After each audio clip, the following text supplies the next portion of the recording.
હાથી બચવાનો નથી. હવે આ મગર એને છોડે નહીં, એને મૃત્યુ એનું થશે.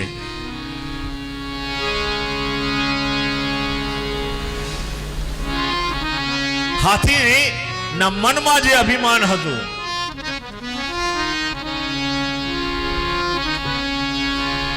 હાથીના મનમાં જે અભિમાન હતું કે હું ખૂબ શક્તિશાળી છું, એ બધું જ અભિમાન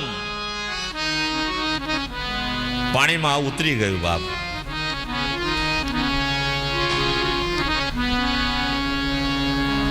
જેમ દિવસ પૂરો થાય અને જેમ સૂર્યાસ્ત થાય એમ એ ગજેન્દ્ર, એ હાથી ના મનમાંથી અભિમાન જતું રહ્યું, લાચાર બની ગયો. અને લાચાર બન્યા પછી એ જીવ શું કરે ખબર છે? ભગવાનને યાદ કરે. આપણી બી આ જ પરિસ્થિતિ છે. હું તમને કહી દઉં, આ હાથીની કથા નથી, મારી તમારી કથા કહી રહ્યો છું, એવું સમજીને ચાલજો. આપણે પણ બહુ જ અભિમાનમાં ફરીએ છીએ. એક વખત માયારૂપી મગર મને તમને પકડશે ને, તે વખતે આપણે છટપટાહટમાં આપણે હારી જઈશું. અને જ્યારે આપણે લાચાર થઈ જઈશું કે હવે આપણે જીતી નહીં શકીએ, ત્યારે આપણે ભગવાનને યાદ કરીશું.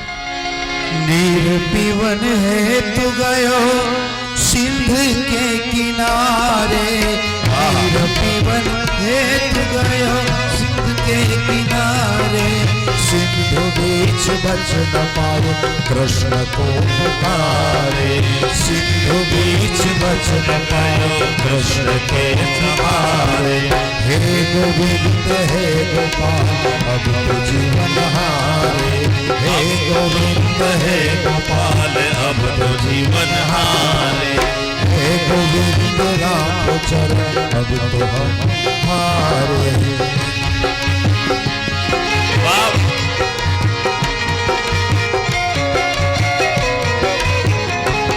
હાથી ભગવાનની પ્રાર્થના કરવાની શરૂઆત કરી.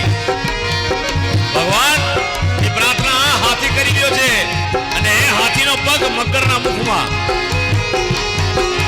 चार प्रहर युद्ध भयो लई गयो मझधारे, चार प्रहर युद्ध भयो लई गयो मझधारे, कान नाक डूब जाए कृष्ण को पुकारे, कान नाक डूब जाए कृष्ण को पुकारे, हे गोविंद हे गोपाल अब तो जीवन हारे, हे गोविंद हे गोपाल अब तो जीवन हारे.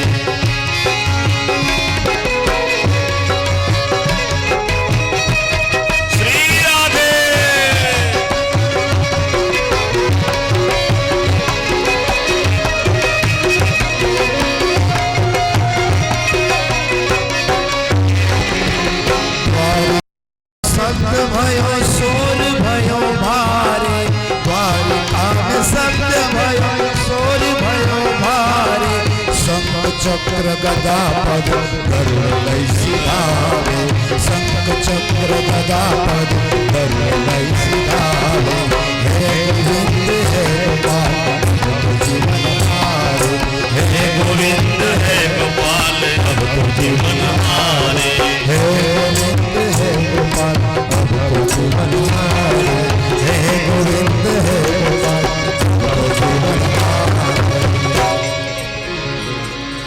हाथी भगवान ने प्रार्थना કરીને કહે કે હે ભગવાન अब तो जीवन हारे. હાથીને મૃત્યુ દેખાવા લાગ્યું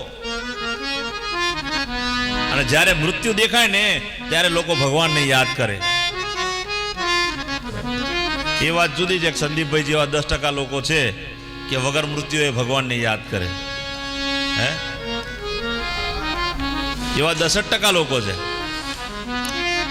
અહીં બેઠેલા જેટલા લોકો છે એમને કાલે મૃત્યુની સજા થઈ જાય ભૂલે ચૂકે, અને ભગવાન એવી શરત મૂકે કે તમારે ભાગવત કથા કરાવવાની છે તો તમને છોડી દઈશું, તો એક નહીં 10 ભાગવત બેહાડી દે.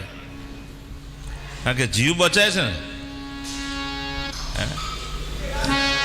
પણ ભગવાનને રાજી કરવા માટે કોઈ ભજન કીર્તન કથા ના કરાવે બાપ. એ તો કોક હોય ભક્ત, એવું કોક વ્યક્તિ હોય કે જેના હાથમાં ભગવાને રેખા આપેલી હોય અને આવા મોટા કાર્ય એ કરાઈ જતો હોય છે બાપ. એનામાં અભિમાન ના હોય.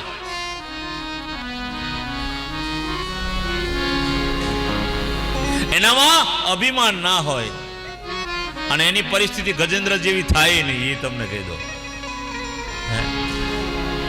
એની પરિસ્થિતિ તો નરસિંહ મહેતા જેવી થાય.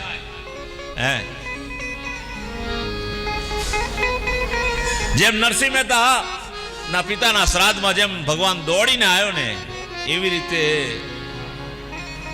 આવા ધર્મ કાર્ય કરનારા લોકોના કામ કરવા ભગવાન આવતો હોય છે. તો અહીં ગજેન્દ્ર ગભરાયો છે, કાલાવાલા કરવા લાગ્યો. હાથમાં એક કમળ લીધું, કારણ કે જળમાં તો કયું ફૂલ મળવાનું હતું, તળાવમાં તો કયું ફૂલ મળે? તળાવમાં તો એક જ પુષ્પ મળે, એનું નામ કમળ.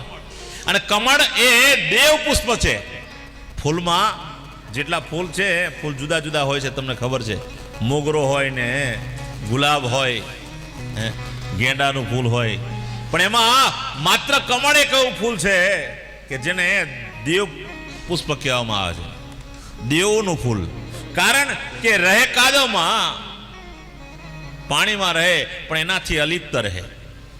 જેની સાથે રહે છે તેનો સંગ કમળ કરતું નથી, એટલે પવિત્ર છે. અને આજ એ કમળ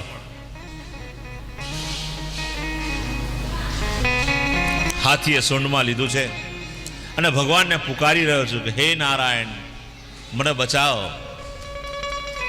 હું જીવન હારી ગયો. અને ભગવાન વૈકુંઠમાં બેઠા છે. ગજેન્દ્રની પ્રાર્થના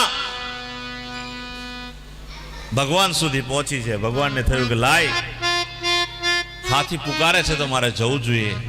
ભગવાને સરોવરમાં દર્શન આપ્યા છે. હાથીની આંખો સામે જોયું તો હાથી રડી રહ્યો છે. ભગવાન મને બચાવો, આ મગર મને મારી નાખશે. ખૂબ રડી રહ્યો છે. પેલા હાથીએ કમળનું પુષ્પ ભગવાનને અર્પણ કર્યું છે. ભગવાન રાજી રાજી થયા. સુદર્શન ચક્રથી મગરનું મસ્તક છેદ્યું છે. અને જ્યાં સુદર્શન ચક્રથી મગરનું મસ્તક છેદાયું,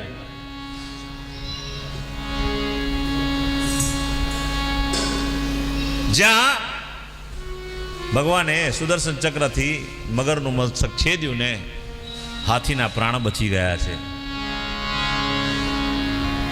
કહેવાનો અર્થ એટલો જ છે બાપ કે અભિમાન કરવું જોઈએ નહીં. આ હાથી એ આગળના જન્મમાં એક રાજા હતો. ક્યાંનો રાજા? મદ્રાસનો. આ હાથી મદ્રાસનો રાજા હતો.